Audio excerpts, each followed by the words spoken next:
예, 안녕하십니까. 좋은 책 함께 읽기 운동본부 채널을 운영하고 있는 이선입니다. 이번 시간 2026년 7월 5일, 지금 시각은 저녁 9시 2분입니다.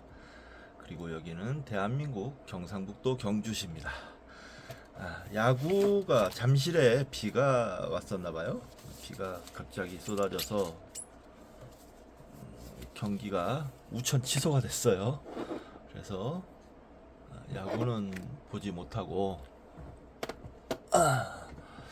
그냥 책을 읽어야 될 것 같습니다. 네, 그렇고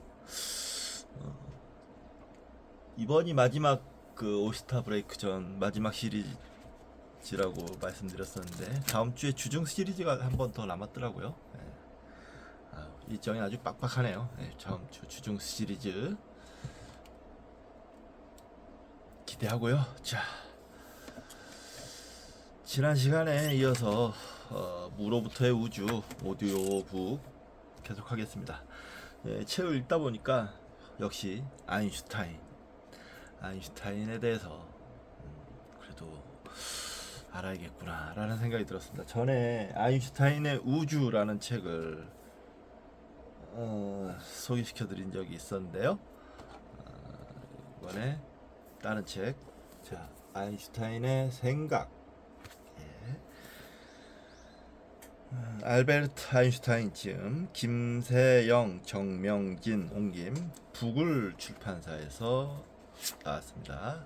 지은이 알베르트 아인슈타인 1879년에서 1955년 독일 태생의 이론 물리학자 1905년 특수상대성 이론 등 4편의 논문 발표 1921년에 광전 효과로 노벨 물리학상 수상 연보 참조 이렇게 되어 있네요. 옮기니 김세영 건국대 철학과 졸업 독일 트리어 대학 경제사회학부 수료 교보문고 해냄 출판사 생각의 나무를 거쳐 현재 출판사 플래닛 미니어 대표.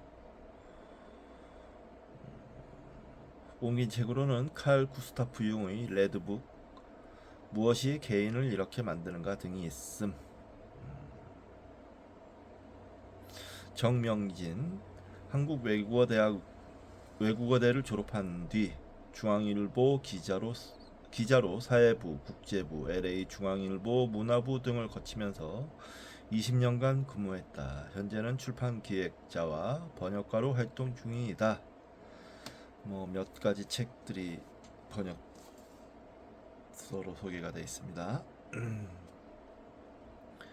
예, 알베르트 아인슈타인의 생각. 자, 옮기니의 글 일부 과학에 관하여 자유사상가와 과학자, 과학의 세계성, 이론 물리학의 원리들, 연구의 원칙들, 상대성 이론, 과학적 진리, 요하네스 케플러, 과학의 공통언어, E는 MC 제곱, 코페르니쿠스, 강이 굽이굽이 흐르는 이유, 뉴턴의 역학과 그것이 이론 물리학에 미친 영향, 과학의 종교적 정신, 2부 종교에 관하여 우주적인 종교적 감수성, 과학과 종교의 호혜적 관계, 종교와 과학은 타협할 수 없는가.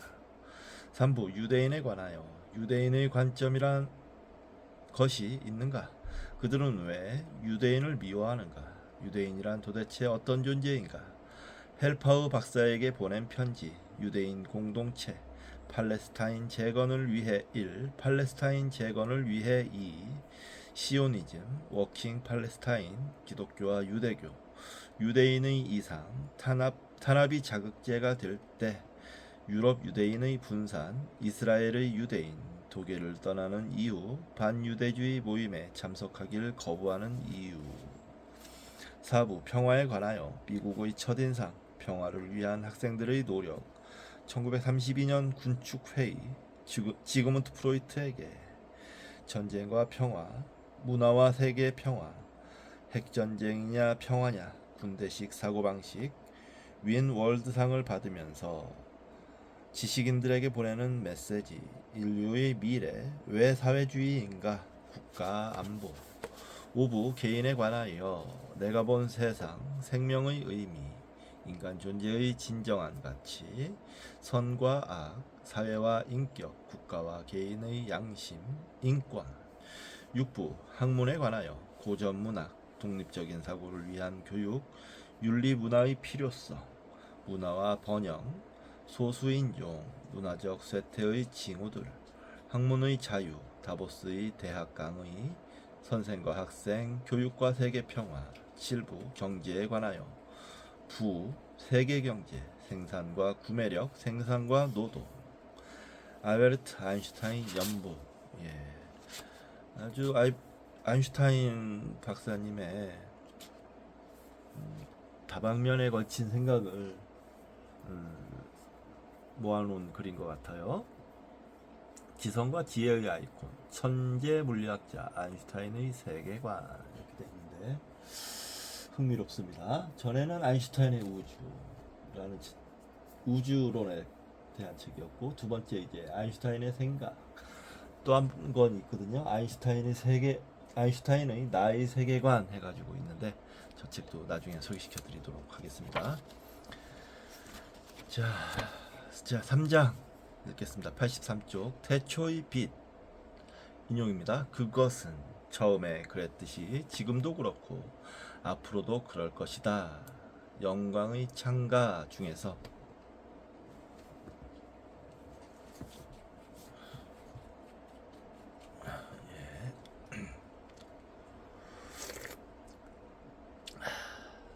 자, 시작하겠습니다. 물리학자와 우주론 학자들에게 주어진 커다란 숙제 중 하나는 관측을 통해 우주에 존재하는 모든 질량을 알아낸 후 이 값을 일반 상대성 이론의 장방정식에 대입하여 우주 공간의 공률 가로 열고 쉬어진 정도 가로 닫고 공률을 알아내는 것이다. 그러나 여기에는 심각한 문제가 도사리고 있다. 눈에 보이지 않는 물질이 끝내 발견되지 않을 수도 있기 때문이다. 예를 들어 은하나 성단처럼 눈에 보이는 대상에 중력 법칙을 적용하여 물질 가로 열고 일상적인 물질과 암흑물질 가로 닫고 물질의 총량을 알아냈는데 대부분의 질량이 눈에 보이지 않는 곳에 숨어 있다면 문제를 해결했다는 느낌이 전혀 들지 않을 것이다. 그보다는 차라리 관측 가능한 우주 공간의 공률을 직접 관측하는 편이 훨씬 낫다.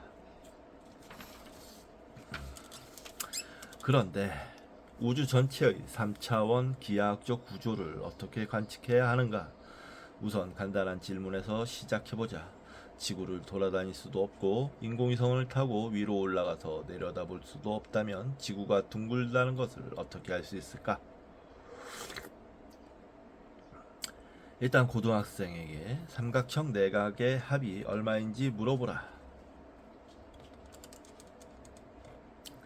학생들은 평면 기하학을 배웠을 것이므로 공부를 제대로 한 학생이라면 180도라고 대답할 것이다. 그러나 구의 표면과 같이 휘어진 공면에 삼각형을 그리면 내각의 합이 180도보다 커진다.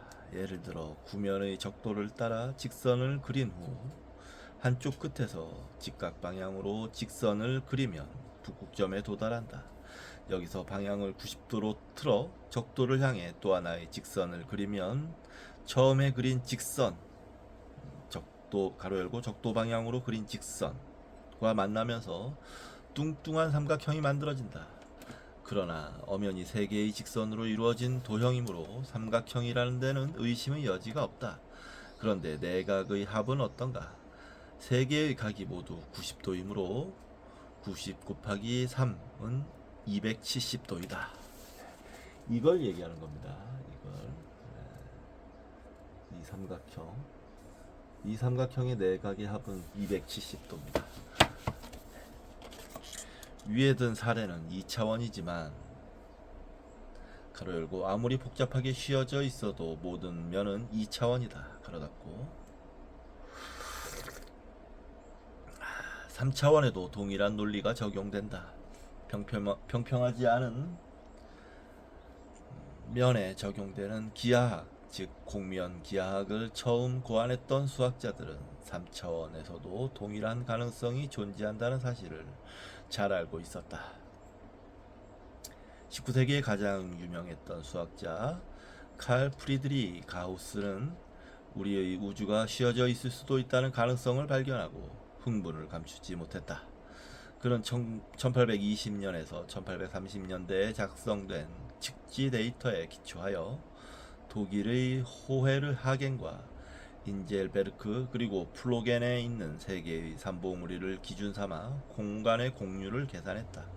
물론 이런 산들은 지구라는 공면 위에 놓여 있기 때문에 공간이 쉬어 있지 않더라도 삼각형 내각의 합은 180도보다 크다.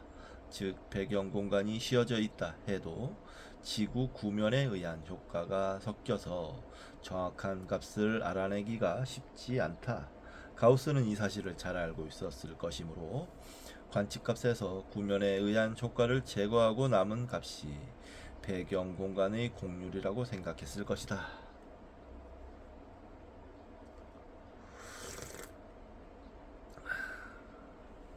공간의 공률을 최초로 정확하게 측정한 사람은 러시아의 비밀스러운 수학자 니콜라이 이바노비치 로바체프스키였다.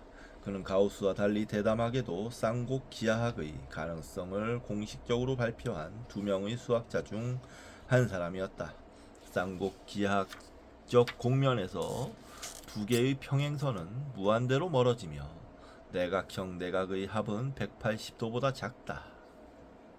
가로 열고 이런 공면은 음의 공률을 가지며 공률이 음수인 우주는 열려있는 우주이다. 가로 닫고 로바체프스키는 1830년에 쌍곡 기하학에 관한 논문을 학술지에 발표하여 사람들을 놀라게 했다.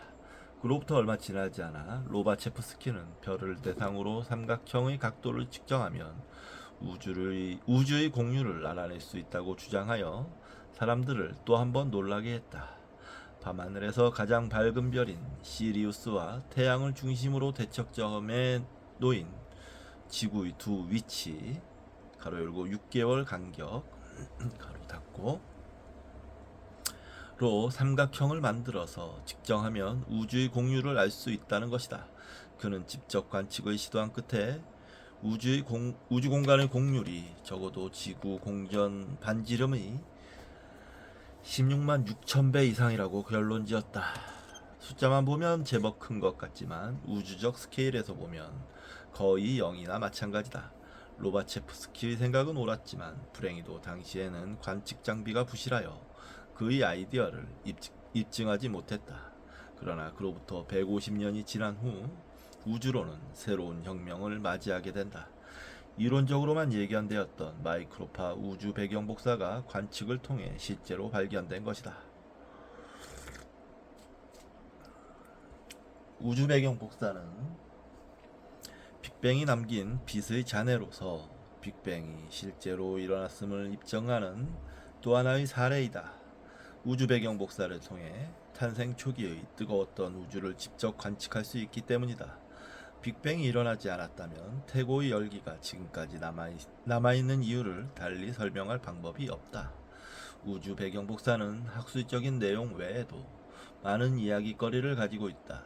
그 중에서도 가장 흥미로운 사연은 1965년에 유저지에서 두 명의 과학자가 전파 망원경을 수리하다가 우연히 우주 배경 복사를 발견했다는 것이다.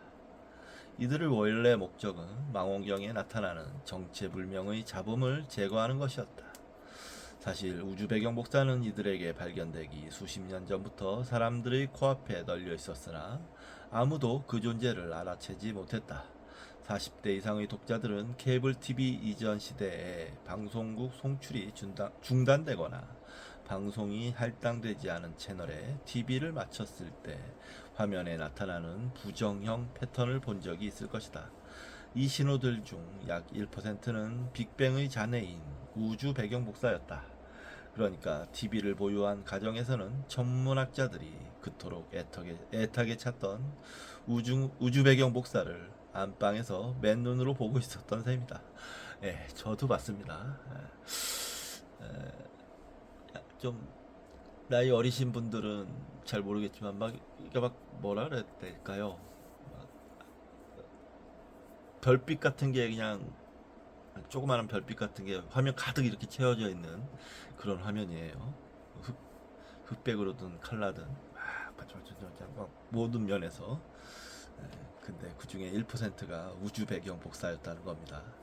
나이 저 나이가 그러니까 여기서 말하는 40대, 지금 이제는 한 45세 이상 정도 돼야 될 것 같은데 이상의 분들은 다 아시겠죠?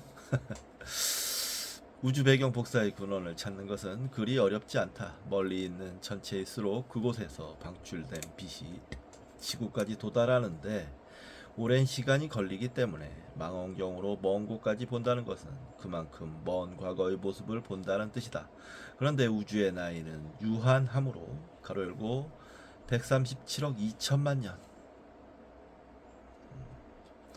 이제 138억이라고 하면 무식하겠네요. 137억 2천만 년 하겠습니다.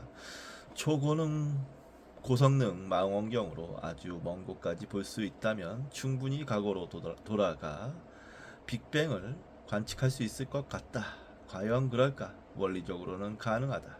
그러나 실제로는 초기 우주와 우리 사이에 넘을 수 없는 벽이 가로막고 있다. 물론 여기서 말하는 벽은 방을 외부로부터 차단해주는 진짜 벽의 의미와 다르지만 결과적으로는 동일한 효과를 발휘한다. 방 안에 있는 내가 벽 너머의 풍경을 볼 수 없는 이유는 벽이 불투명하기 때문이다. 벽은 빛을 통과시키지 않고 흡수한다. 이제 밖으로 나와 망원경으로 전체를 관측하면 멀리 있는 전체일수록 먼 과거의 모습을 보고 있는 셈이며 과거로 거슬러 올라갈수록 전체의 온도는 뜨거워진다. 모든 천체는 빅뱅 이후로 꾸준히 식어왔기 때문이다. 이제 망원경의 성능이 아주 뛰어나서 빅뱅 후 30만 년까지 거슬러 갔다고 가정하자. 당시 우주의 온도는 약 3000 켈빈이었다. 가로 열고 절대 온도 0 켈빈은 섭씨 마이너스 273도이므로 3000 켈빈은 섭씨 2727도이다. 온도가 수만 도 이상이면 절대 온도와 섭씨 온도를 구별하는 것이 별 의미가 없다. 옮기니 가로 닫고. 이 온도에서는 복사가 너무 강렬하여 우주에서 가장 흔한 수소는 원자 상태로 존재하지 못하고 양선자와 전자로 분리된다. 이보다 전에는 중성물질 가로 열고 원자나 분자 가로 닫고 이라는 것이 아예 존재하지 않았었다. 이 무렵에는 훗날 일상적인 물질을 이루게 될 핵자 가로 열고 양성자와 중성자 가로 닫고 핵자와 전자들이 각자 전하를 띤 채 가로 열고 단 중선자는 전하가 없다 가로 닫고 분리되어 있는 플라즈마 상태로 존재했다. 그런데 플라즈마는 복사를 통과시키지 않는다. 플라즈마 안에 들어있는 하전 입자는 광자를 흡수했다가 다시 방출하기 때문에 복사는 플라즈마를 쉽게 통과할 수 없다. 따라서 망원경의 성능이 아무리 뛰어나도 모든 물질이 플라즈마 상태로 존재했던 과거까지 볼 수는 없다.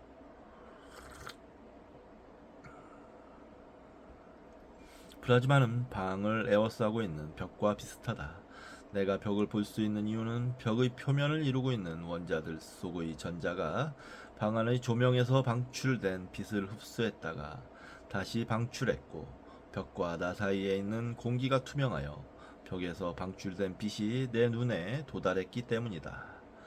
우주의 경우도 마찬가지이다. 우주 공간을 바라보면 우주에 중성 원자가 탄생하기 직전인 제후산란 표면까지만 볼 수 있다. 구로 양성자와 전자가 서로 결합하여 수소 원자가 만들어졌고 우주는 비로소 투명해지기 시작했다. 즉 제후산란 표면은 우리가 되돌아볼 수 있는 과거의 한계점인 셈이다. 그러므로 빅뱅 이론이 맞는다면 제후산란 표면에서 방출된 복사가 모든 방향에서 우리를 향해 날아오고 있어야 한다. 빅뱅 후 30만 년 시작부터 지금까지 우주는 약 1000배 정도 팽창했으므로 복사가 공간을 가로질러 우리에게 오는 동안 거의 3K 가로 열고 섭씨 마이너스 270도 가로 닫고까지 식었을 것으로 추정된다. 1965년 뉴저지 두 과학자가 발견했던 신호가 바로 이 온도에 해당하는 복사였다. 훗날 두 사람은 이 공로를 인정받아 공동으로 노벨상을 수상했다. 주표시가 있습니다. 저자는 두 과학자의 이름을 밝힐 생각이 없는 모양이다. 정황을 이 정도로 자세하게 설명해 놓고도 굳이 이름을 언급하지 않은 데에는 그럴 만한 이유가 있겠으나 교양과학서의 제1계명은 정보의 전달이라고 생각하는 바 역자는 그들이 아노 펜지어스와 로버트 윌슨임을 밝히고 넘어가는 바이다. 네.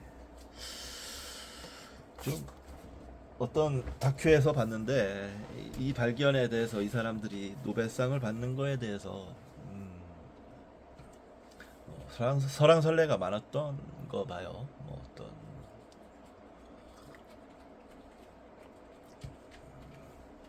이 사람들이 뭐 배경 복사를 목표로 실험을 한 게 아니었고 우연히 발견된 것을 문제 삼기도 하고 그랬던 모양입니다. 우주 배경 복사와 관련하여 두 번째로 시상된 노벨상은 첫 번째 경우보다 적절한 사람에게 돌아갔다. 만일 우리가 사진기로 최후 산란 표면을 촬영한다면 거기에는 출생 후 갓 30만 년이 지난 아기 우주의 모습이 담겨 있을 것이다. 이 사진에는 훗날 은하와 별, 행성, 외계인 등을 형성하게 될 모든 기본 구조가 담겨 있다. 그리고 무엇보다 중요한 것은 이 구조들이 그 후에 일어난 역학적 진화 과정, 가로 열고 이 과정은 우주 초기에 물질에 가해진 미세한 요동이나 빅뱅의 순간에 탄생한 에너지를 보이지 않게 가릴 수도 있다. 가로 닫고 의 영향을 받지 않고 그대로 남아있다는 점이다. 역학적 진행 과정에 영향을 받지 않고 그대로 남아있다는 점이다. 여기서 우리는 최후 산란 표면에 남아있는 시간의 흔적을 눈여겨볼 필요가 있다.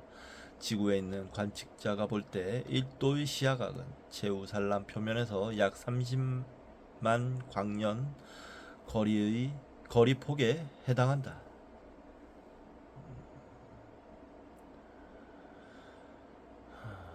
그런데 최후 산란 표면은 우주의 나이가 30만 년일 때의 시간이 반영되어 있고 아인슈타인의 특수상대성 이론에 의하면 어떤 정보도 빛보다 빠르게 전달될 수 없으므로 빅뱅 후 30만 년 전에는 이 표면상의 한 지점에서 어떠한 정보도 표면을 따라 30만 광년 이상 진행하지 못했을 것이다.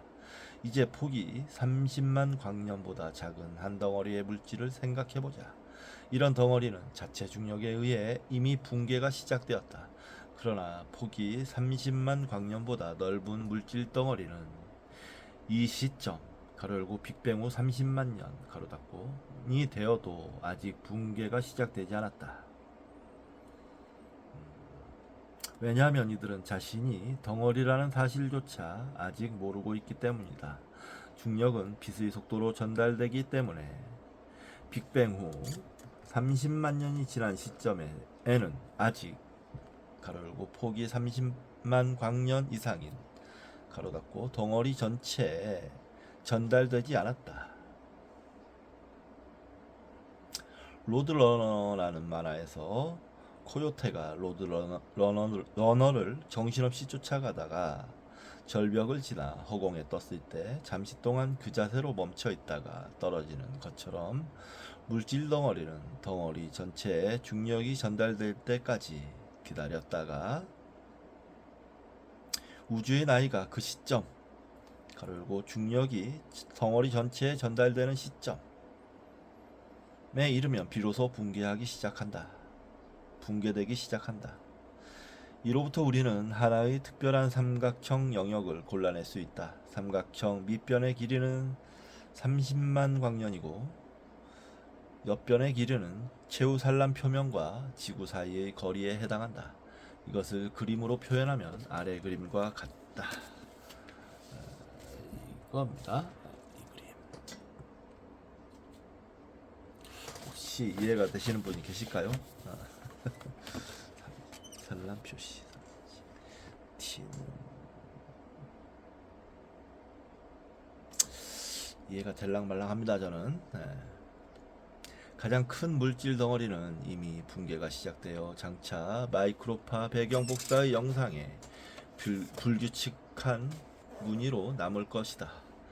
이 덩어리는 아래 그림에 제시된 시야각에 걸쳐 존재한다. 만약 우리가 이 시간대 가로 열고 빅뱅 후 30만 년 가로 닫고 에서 산란 표면을 볼 수 있다면 이 뜨거운 반점들은 평균적으로 가장 큰 덩어리가 남긴 흔적일 것이다. 그러나 이 거리에서 1도의 각도로 커버되는 영역은 우주의 기하학적 구조에 따라 달라진다. 평평한 우주에서 빛은 직선을 따라 진행하지만 열린 우주에서는 시간을 거슬러 갈수록 빛은 바깥쪽으로 휘어지고 닫힌 우주에서는 과거로 갈수록 두 빗줄기 사이의 거리가 점점 가까워진다. 그러므로 최우산란 표면에서 30만 광년의 폭을 커버하는 시야각은 아래 그림과 같이 세 가지 경우로 나뉘어진다.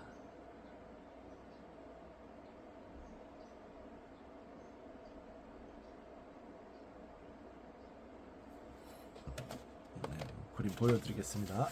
이 세 가지 경우로 나누어진다는 겁니다. 혹시 이해가 되시는 분 계실까요?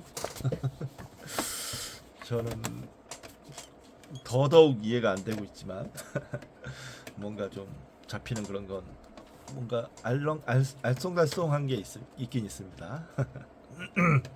이 사실을 이용하면 우주의 기하학적 구조를 직접 확인할 수 있다. 마이크로파 우주 배경 복사를 찍은 사진에서 가장 큰 뜨거운 또는 차가운 반점의 크기는 인과관계에 의해 좌우되며 가로 열고 중력은 빛의 속도로 전달되기 때문에 빅뱅 후 30만 년이 지난 시점에서 붕괴될 수 있는 가장 큰 영역은 그 시기에 빛이 도달할 수 있는 가장 먼 거리에 의해 결정된다.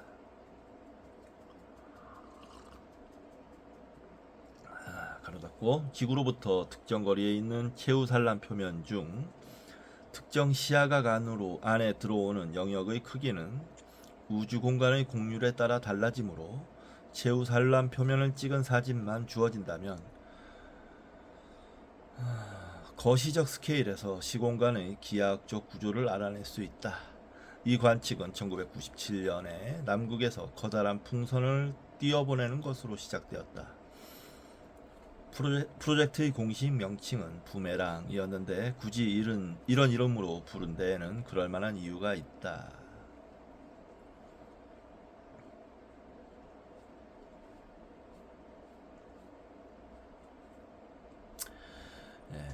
남극 기지에서 띄어 올린 이 풍선에는 마이크로파 복사를 측정하는 복사계가 장착되어 있었다.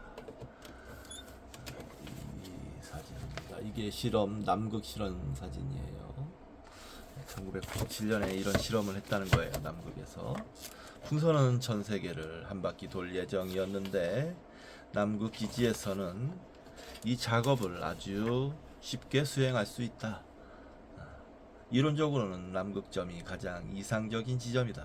남극점에서는 가만히 서서 한 바퀴만 돌기만 하면 모든 방향을 둘러볼 수 있기 때문이다. 그러나 현실적인 사정을 고려하여 관측용 풍선은 남극점에서 다소 벗어난 맥머도 기지 가로 열고 남극 대륙에 있는 미국의 관측기지 가로 닫고 에서 출발했고 남극풍을 받아 대륙을 한 바퀴 도는데 2주가 소요되었다. 어쨌거나 이 풍선은 관측을 끝낸 후 출발 지점으로 되돌아와야 했기 때문에 부메랑으로 불리게 된 것이다. 풍선의 임무는 간단하다. 우주 공간에서 마이크로파 배경 복사의 온도는 3켈빈 가로 열고 섭씨 마이너스 270도 가로 닫고에 가까운데, 지구 근처에서는 지구 자체의 열 때문에 온도가 많이 올라간 상태이다. 가로 열고 남극 지방이 춥긴 하지만 마이크로파 배경 복사에 비하면 거의 200도 이상 뜨겁다. 가로 닫고 그러므로 배경 복사를 정확하게 측정하려면 가능한 한 지구로부터 멀리 떨어진 곳으로 나가야 한다. 물론 인공위성을 띄우면 지구 대기의 영향을 받지 않고 우주 배경 복사를 측정할 수 있지만 높은 고도에서 활공 가능한 풍선을 사용하면 비용을 크게 절약하면서 거의 비슷한 결과를 얻을 수 있다.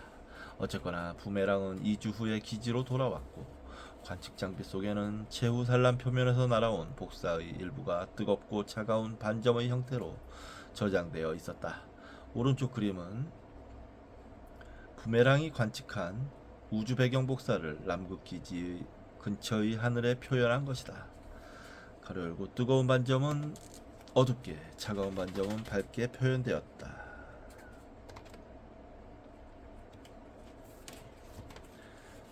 이게 그 풍선이 여정이고요. 이게 우주 배경 복사를 표현한 사진입니다. 이 그림에는 부메랑이 하늘에서 관측한 차갑고 뜨거운 반점들이 실제 스케일로 그려져 있어서 우리에게 익숙한 풍경, 가로 열고 기지, 풍선, 트랙터 등 가로 닫고과 크기를 직접 비교할 수 있다. 그러나 나는 이 그림을 볼 때마다 인간의 눈이 얼마나 근시안적인지 실감하곤 한다. 대낮의 하늘이 앞 페이지의 사진.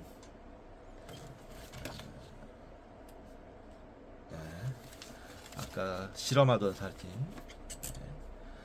사진처럼 푸르게 보이는 이유는 인간의 눈이 가시광선만 볼 수 있도록 진화했기 때문이다.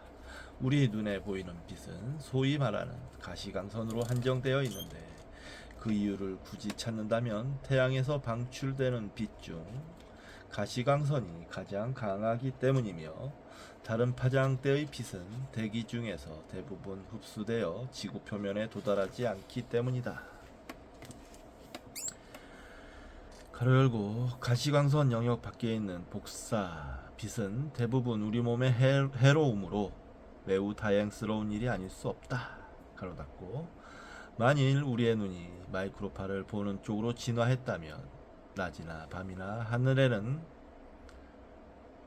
가로 열고 태양을 직접 바라보지 않는다면 가로 닫고 130억 년도 더 된 최후 산란 표면의 모습이 선명하게 보일 것이다. 이것이 바로 부메랑 관측기가 찍은 영상이다.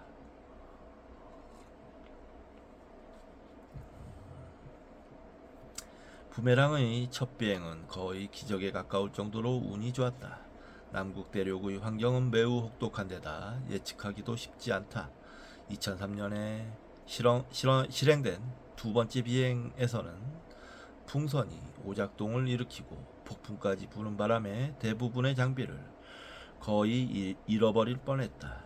연구원들은 마지막 몇 분을 남겨놓고 풍선과 연결된 끈을 과감하게 자른 후 남극 평원을 이잡듯이 뒤져서 관측 데이터가 들어있는 고압 용기를 극적으로 찾아냈다.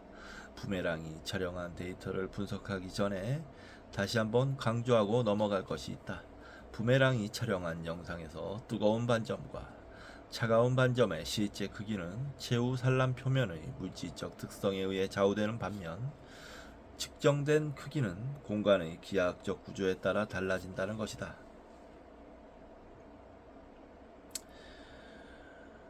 공간을 2차원으로 줄여서 생각하면 문제가 좀 더 쉬워진다. 2차원의 세계에서 닫힌 공간이란 구의 표면과 비슷하며, 열린 공간은 안장의 표면과 비슷하다. 이런 곡면 위에 삼각형을 그려서 내각의 합을 구해보면 차이를 확실하게 알 수 있다. 구면 위에 그린 직선들은 모두 한 점으로 모이고 안장에 그린 직선들은 넓게 펴진다. 물론 평면 위의 직선들은 항상 일정한 방향을 유지한다. 이겁니다. 이 그림.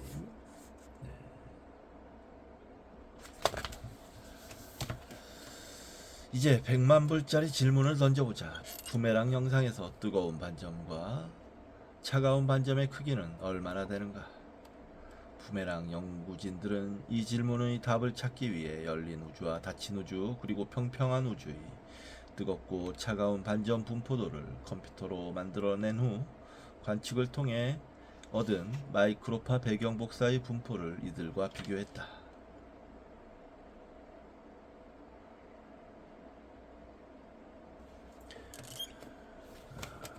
일단 이 그림을 먼저 보시면 됩니다. 여기 25도라고 되어 있고요. 닫힌 우주, 평평한 우주, 열린 우주 이렇게 되어 있습니다. 그림 왼쪽 아래에 있는 닫힌 우주, 컴퓨터가 만든 영상에서 반점의 평균 크기는 실제 영상보다 크고 오른쪽 아래의 열린 우주에서는 실제 영상보다 작다. 반면에 중간에 있는 평평한 우주는 마치 골디락 가로 열고 골디락과 곰 3마리라는 동화에 등장하는 소녀, 아빠곰, 엄마곰, 아기곰이 사는 집에 몰래 들어가서 여러가지 일을 겪는다. 옮기니 가로 닫고 골디락에 나오는 아기곰의 침대처럼 적당하게 맞는다. 이것은 은하단의 질량을 추정하여 얻은 결과와 상충되지만 이론학자들의 바람대로 수학적으로 가장 아름다운 우주 가로 열고 평평한 우주 가로 닫고가 사실임을 입증하는 것과 같다. 입증하는 것과 같다가 아니고 입증하는 것 같다. 그러나 컴퓨터가 만든 평평한 우주 모형과 부메랑 영상이 일치하는 것은 매우 당혹스러운 결과이다. 연구팀은 최우산란 표면에서 안으로 붕괴된 가장 큰 반점들이 각도에 따른 위치를 추적하여 다음과 같은 그래프를 얻었다. 혹시 모르니까 또 저는 전혀 이해가 안 가지만 이 그래프입니다. 상대 진폭 각도. 그래프에서 검은 점은 관측 데이터이고 곡선은 우주가 평평하다는 가정하에 예측되는 값을 그려넣은 것이다. 보다시피 가장 큰 질량 덩어리는 1도에 가까운 각도에서 나타난다. 부메랑 관측 결과가 발표된 후 나사는 2001년에 마이크로파 배경 복사를 더욱 정밀하게 관측할 수 있는 윌킨스 마이크로파 비등방 탐사 위성을 발사했다. 이 이름은 프리스턴 대학의 물리학자 데이비드 윌킨슨에서 따온 것으로 그는 우주 배경 복사를 연구해온 정통파 과학자이다. 벨 연구소의 두 과학자가 얼떨결에 우주 배경 복사를 발견하는 바람에 모든 공로와 영예가 그들에게 돌아갔지만 이런 행운이 없었다면 우주 배경 복사는 당연히 윌킨슨에 의해 발견되었을 것이다. 주표시가 있습니다. 이제 독자들은 저자가 두 사람의 이름을 거론하지 않은 이유를 눈치챘을 것이다. 옮기니 WMAP는 윌킨스 마이크로파 비등방 탐사 위성입니다. WMAP는 지구에서 태양 반대편으로 160만 킬로미터 떨어진 곳에서 가로 열고 그래야 태양의 방해를 받지 않는다. 가로 닫고 7년 동안 우주 배경 복사를 관측하여 놀라울 정도로 정밀한 결과를 얻었다. 가로 열고 부메랑은 대류를 타고 움직이는 풍선이어서 집 표면으로부터 멀리 벗어날 수 없었기 때문에 하늘의 일부밖에 보지 못했다. 그러나 WMAP는 충분히 먼 곳까지 진출하여 우주 전체의 배경 복사 지도를 완성했다. 가로 닫고 둥그런 지구 표면의 모든 대륙을 평면에 그려 넣은 지도처럼 다음 그림은 전체 하늘의 우주 배경 복사 분포도를 평면에 그려 넣은 것이다. 우리 은하는 적도 근처에 있고 여기에서 90도 위로 올라간 곳이 북극점, 90도 아래로 내려간 곳이 남극점이다.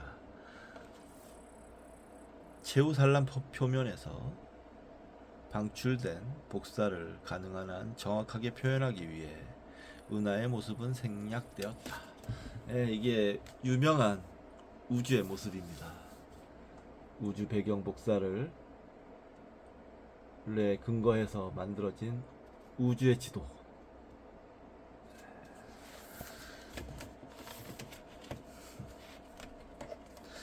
경이롭네요. 이 정도로 정밀한 데이터가 있으니 우주의 기하학적 구조를 이전보다 훨씬 정확하게 파악할 수 있다. 과학자들은 WMAP 영상을 분석한 끝에 우리의 우주가 1% 오차 이내에서 평평하다는 결론을 내렸다. 결국 이론학자들의 예상이 맞은 셈이다. 그러나 앞에서도 말했듯이 이 결과는 2장에서 말한 내용과 명백하게 모순된다. 눈에 보이는 은하와 성단의 질량을 모두 합해도 평평한 우주가 되기 위해 필요한 질량의 3분의 1밖에 되지 않는다. 이론이 완성되려면 누락된 질량을 빨리 찾아서 추가해야 한다. 이론가들이 뒷전에 앉아 우주가 평평하다며 여유롭게 말하고 있는 동안 질량 측정을 통해 얻은 우주의 기하학적 구조와 공률을 직접 측정해서 얻은 구조 사이에 불일치가 발생했고 아무도 그 이유를 설명하지 못했다. 그런데 알고 보니 평평한 우주가 되기 위해 필요한 추가 에너지는 바로 우리 코앞에 있었다. 비유적인 표현이 아니라 사실이 그랬다. 아이고 재밌네요. 여기까지가 3장입니다. 재밌어요. 무슨 내용인지도 모르는데 재미가 있습니다. 자, 이번 시간 여기서 마치고 조금 쉬었다가 업로딩 시키고 그 다음 4장 읽도록 하겠습니다.